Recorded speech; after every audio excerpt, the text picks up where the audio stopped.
सुरक्षा विधेयकाला तुम्ही देखील कराडून विरोध केलेला आहे. आम्ही काय म्हणतो काल आणि आज विधिमंडळामध्ये जनसुरक्षा कायदा ते कुठे ते ह्या नावाने एक कायदा आणला जातोय. काल खालच्या सभागृहात बहुमताच्या जोरावर तो मंजूर करण्यात आला. साहजिकच आहे, सत्ताधारी पक्षाकडे 5वी बहुमत आहे आणि त्याचा ते उपयोग किंवा दुरुपयोग करतायत. आमचा याला नेमका विरोध कशाला आहे हे जेवढे सदस्य आमच्याकडनं बोलले, मग अनिल परब आहेत, अभिजित आहेत, सचिन अहिर आहेत, आणखीन कोण बोललं होतं, तिघच जण बोलले. यांनी स्पष्ट शब्दात सांगितलेलं आहे सरकारने, म्हणजे आपण म्हणतो ना काय कथनी और करणी, त्याच्यामध्ये फरक आहे तसं दिसतंय. सांगताना ते सांगतात की नक्षलवादाचा बिमोड करायचा आहे, दहशतवादाचा बिमोड करायचा आहे, परंतु या बिलामध्ये, या कायद्याच्या जो काय मसुदा आहे त्याच्यामध्ये कुठेही नक्षलवाद किंवा दहशतवाद असा उल्लेख नाहीये.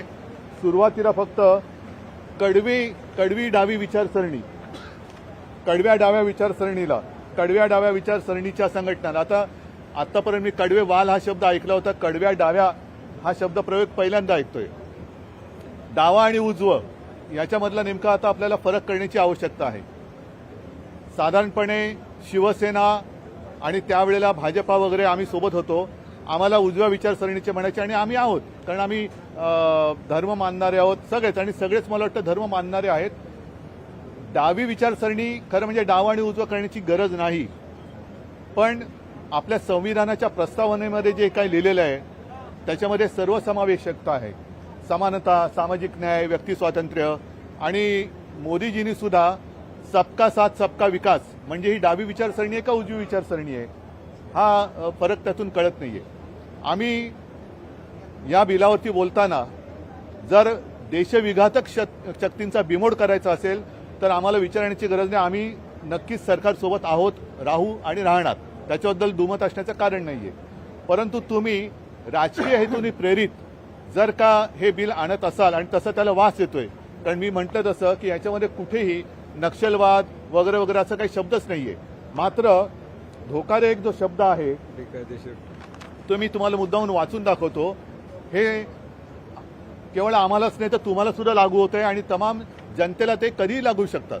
त्याच्यामध्ये जे म्हटलेलं आहे, बेकायदेशीर कृत्य याचा अर्थ एखाद्या व्यक्तीने किंवा संघटनेने केलेले जे सार्वजनिक सुव्यवस्था, शांतता व प्रशांतता यास धोका किंवा संकट निर्माण करते असे, किंवा जे सार्वजनिक सुव्यवस्थेमध्ये हस्तक्षेप करते किंवा ज्याचा हस्तक्षेप करण्याकडे कल आहे असे, किंवा वगैरे वगैरे म्हटलेले. ह्याच्यात कुठेही दहशतवाद, नक्षलवाद हा शब्द नाहीये. म्हणजे सर्वसामान्य जनतेला सुद्धा कधी कुठेही उचलू शकतात आणि तुरुंगात टाकू शकतात, जे आतापर्यंत चाललेलं आहे. पूर्वी जसं मिसा कायदा होता, जसा टाडा कायदा होता, तसंच हा आता जनसुरक्षा कायदा आणलेला आहे. मला असं वाटतं याचं नाव जनसुरक्षेच्या ऐवजी भाजपा सुरक्षा कायदा केला पाहिजे, कारण भाजपच्या विरोधात जो बोलेल तो जणू काही देशद्रोही आहे असा त्यांचा तो समज आहे. म्हणून आम्ही त्यांना सांगितलं की आम्ही ह्याला जरूर समर्थन दिलं असतं किंवा देऊ, पण तुम्ही ते त्यातले शब्द जे आहेत त्याच्यात सुधारणा करा.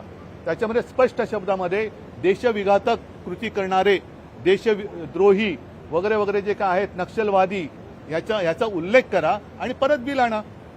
पण असं जर का मोघम बिल आणलं की ज्याला काय आकार उकार शेंडा बुडका काही नाही, की धर आणि उठसूट टाक आज जे आज चाललेलं आहे. पूर्वी जसं मी म्हटलं की मिसा कायदा होता, टाडा कायदा होता, टाडाचा पण दुरुपयोग केला गेला आणि मग एक तर तू आमच्या पक्षात आहे नाही तर तुला टाडाखाली टाकतो, तसंच याचा दुरुपयोग होईल. आणि याचं स्पष्ट चित्र आज आम्हाला, म्हणजे मला तरी सभागृहात दिसलं, कारण आमच्याकडनं बोलणारे कोण होते, अनिल परब, सचिन अहिर हे शिवसैनिक, अभिजित काँग्रेस, तिघच जण बोलले. पण त्यांच्याकडनं जे बोलले अगदी बिल कोणी मांडलं, योगेश कदम मूळचा शिवसैनिक, दरेकर, त्याच्यानंतर प्रसाद लाड, त्याच्यानंतर हेमंत पाटील, यांच्यापैकी एक सुद्धा मूळचा भाजपाही नव्हता. म्हणजे जे कळत नकळत असं मला म्हणावंसं वाटतं की या धमकावण्यांना बळी पडून तिकडे गेलेत अशा लोकांकडनं हे बिल आणलं जातंय. तर याचा राजकीय दुरुपयोग केला जातोय किंवा जाईल असा आमचा अगदी आक्षेप आहे, आमचा समज आहे. आणि तो असल्यामुळे जोपर्यंत याच्यामध्ये शब्द येत नाहीत, नक्षलवाद किंवा दहशतवाद. आता दहशतवादाचा बिमोड हा केला गेलाच पाहिजे. अगदी पहलगाममध्ये ज्या अतिरेक्यांनी धर्म विचारून गोळ्या घातल्या, हा कोणत्या बाजूचा, डाव्या विचारसरणीचा दहशतवाद की उजव्या विचारसरणीचा? पण त्यांना अजूनही पकडलं जात नाही का? कुठे गेले ते? तर जो दहशतवादी असेल किंवा आतंकवादी असेल किंवा नक्षलवादी असेल, त्याचा जात पात धर्म विचारसरणी न बघता त्याला शिक्षा केली गेलीच पाहिजे.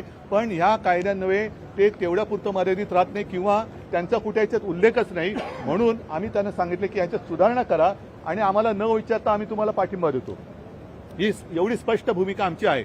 कम्युनिस्ट विचारधारा संपवून या राज्यांमध्ये देशामध्ये आंध्र प्रदेश, तेलंगणा, झारखंड, ओडिशा या राज्यांमध्ये हा कायदा लागू करण्यात आलेला आहे. जिथे भाजपची सरकार नाही आहे, त्यामुळे हा कायदा महाविकास आघाडी का विरोध करते? आम्हाला मी जे काय सांगितलं ना त्याचा खुलासा याच्यात तरी करावा आणि मग आतापर्यंत ज्या दहशतवाद्यांचा किंवा नक्षलवाद्यांचा सामना शौर्याने, अतुलनीय शौर्याने, पराक्रमाने आपल्या महाराष्ट्र पोलिसांनी केला, कदाचित आता CRPF आणलेले आहेत, आणखीन काही तिथल्या नागरिकांनी केला, त्यांनी तो मुकाबला केला आणि आपल्या देशाच्या गृहमंत्र्यांनी सांगितले की येत्या काही दिवसात किंवा काही वर्षात हा नक्षलवाद आपण संपवून टाकू.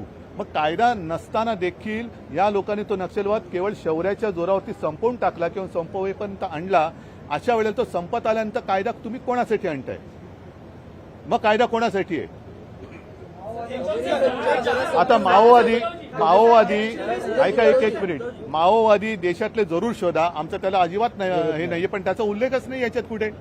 आणि माओवाद हा कुठे जास्त चीनमध्ये, आणि चीन अरुणाचलमध्ये घुसतोय, लडाखमध्ये घुसतोय, त्यांच्याबरोबर तुम्ही काहीच बोलत नाहीयेत. एक्स्ट्रीमिस्ट लेफ्ट विंगचा उल्लेख याच्यात केलेला आहे. पण त्याच्यासोबत जसा अर्बन नक्सल हा शब्द पुढे आला, तसंच एक्स्ट्रीमिस्ट राईट विंग हा शब्द सुद्धा हे नवीन शब्दकोशात भर टाकतायत. आणि मी म्हटलं ना की भाजप सुरक्षा कायदा आहे, जो कोणी भाजप विरुद्ध बोलेल तो देशद्रोही आहे, असं जर काय यांना वाटत असेल तर ते स्वतः विकृत मानसिकतेचे आहेत.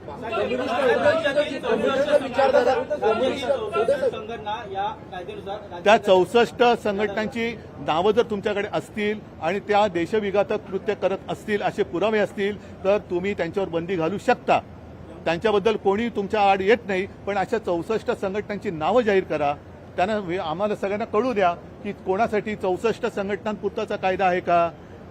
कारण जे मी म्हटलेलं आहे की सार्वजनिक म्हणजे उद्या आता आम्ही मोर्चा काढला, याचा अर्थ काय की बेकायदेशीर कृत्य, याचा अर्थ एखाद्या व्यक्तीने जे सार्वजनिक सुव्यवस्था, शांतता व प्रशांतता. म्हणजे आता परवा मराठी भाषा समितीने जो मुद्दा घेतला, आम्ही त्याच्यात सहभागी झालो नाही, कारण मराठीवरती अन्याय झालं तरी हे असले कायदे हे त्यांच्यासाठी केलेत का तुम्ही, आमच्यासाठी केलेत का?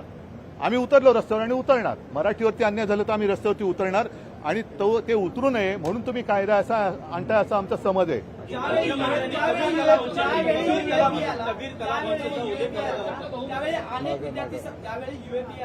अनेक विद्यार्थी संघटनांवर अटॅक झाला. त्याच्यानंतर आता हा कायदा विशेषतः कबीर कला म्हणजे विद्यार्थी संघटना. पण माझं काय म्हणणं आहे की 64 संघटनांची नावं जाहीर करावी, त्यांनी केलेली पापं जाहीर करावी आणि जर गुन्हेगार असतील तर कारवाई करावी. पण तुम्ही ह्याच्यामध्ये मोघम, ज्याला परत सांगतो की शेंडा बुडखा नसलेलं हे विधेयक आहे, ज्याला काही स्पष्टता नाहीये, चौकट नाहीये, आणि केवळ तुम्ही आम्हाला फसवून जनसुरक्षा म्हणत असाल तर उद्या तुम्ही कोणाला आत टाकाल आणि त्याच्यावरती तुम्ही आता हे सगळं चाललेलं आहे.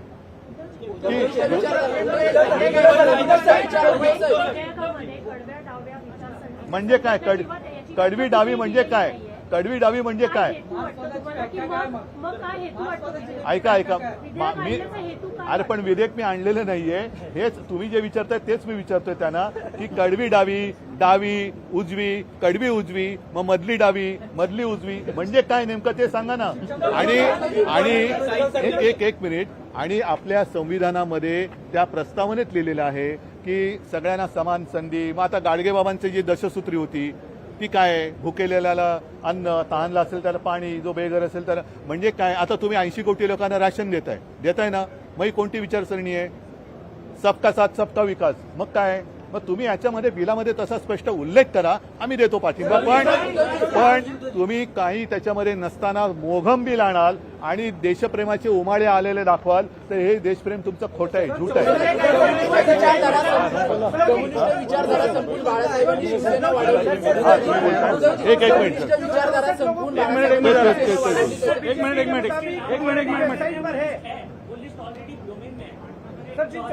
हे आता विधान परिषदेमध्ये जे माननीय उद्धवजी ठाकरे साहेबांनी आता सांगितलं, पोटातलं ओठात या लोकांचं येत आहे. आता परिषदेमध्ये बोलत असताना प्रसाद लाड या भारतीय जनता पार्टीच्या सदस्याने शिवसेना प्रमुख मान्य बाळासाहेब ठाकरे यांचा उल्लेख केला. शिवसेना प्रमुख मान्य बाळासाहेब ठाकरे यांनी मुंबईमध्ये ही विचारसरणीचे लोक मारले अशा प्रकारचं वक्तव्य केलं. याचाच अर्थ, याच्यावर आम्ही ऑब्जेक्शन घेतलं, याचाच अर्थ यांच्या पोटात अशा पद्धतीनं हा विचार सगळा संपवण्याचा आहे. नक्सलाइट्स होते का मुंबईत? तर नाही. डावी विचारसरणीचे लोक कम्युनिस्ट पार्टी आज पण आहे, भारतीय कम्युनिस्ट पार्टी आहे, मार्क्सिस्ट कम्युनिस्ट पार्टी आहे, या सगळ्या लोकशाही मार्गाने लढतात. पण तो भारतीय जनता पार्टीच्या सदस्यांनी ज्या पद्धतीनं शिवसेना प्रमुखांचं नाव घेतलं याचा आम्ही निषेध केला. या विधेयकाला पूर्णपणे विधान परिषदेमध्ये आम्ही विरोध करून, विरोध दर्शवून सगळ्यांनी सभात्याग केलेला आहे, वॉकआउट केलेला आहे, एवढंच तुम्हाला सांगतो.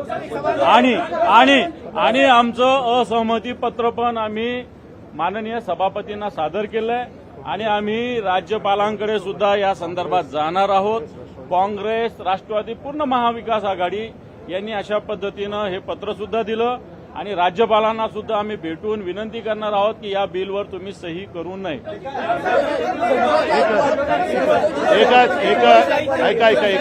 एक मिनिट मला बोलू द्या. थोडक्यामध्ये काय की जरी या बिलाचं नाव त्यांनी जनसुरक्षा असं ठेवलं असलं तरी जनसुरक्षा नाही. कोणत्याही जनाला कधी पण केव्हाही कोणत्याही आरोपाखाली हे तुरुंगात टाकू शकतील असं हे भयानक बिल आहे. म्हणून जनतेने याच्यापासून सावध राहावं की हे तुमच्या सुरक्षेसाठी नाही, हे भाजपच्या सुरक्षेसाठी आहे.